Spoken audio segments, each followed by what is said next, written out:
lidi, zdravím vás, zase jsme tu třetího dílu další domů kamerama, to jsme natočili za jeden den, takže tohle bude takový krátký. Omlouváme se, zítra natočíme další díl, nebojte se, bude to skvělý. Já to přes dnešek dám na YouTube, všechny 3 díly a jdeme teda na to.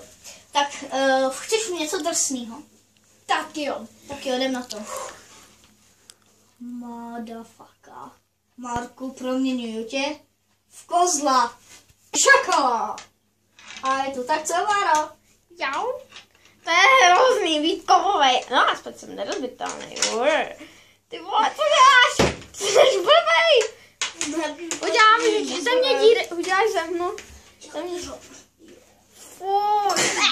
Ty mě pryč. Fuj, to je peklo. Máš pravdu. Au. Tak jo, proměníme ho zpátky. Koukej, tak to byla rychlovka. Šakala šuk! Je to? Tak. Ty vole. A je tu, vstávej. Poslední proměnu ještě zvládneme. To zvládneme. Ještě není ani za 5. Poslední bude v to nejdrsnější. Takže šakala teď. To je šuk.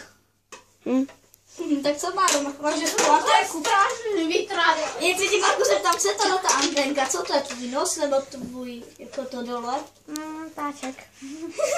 A co pak je tohle tu, hele? To je tvoje hlava, otevřu mu mozek, hele. Hodí vítičku, vole. Máci bez Ne. ho zpátky. To je hnusný, vole. Tebe to nebolí, Máro? Ty mě otevřel trošku. Fajn, tak jdem na to.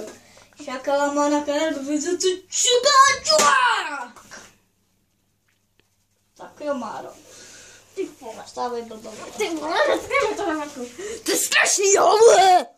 Takže tohle by bylo další video. Už nehrám. Maxi Pespík. Udělám úplně dobré. Jo. Takže co by bylo všechno pro tohle video? Jsem Kristývo.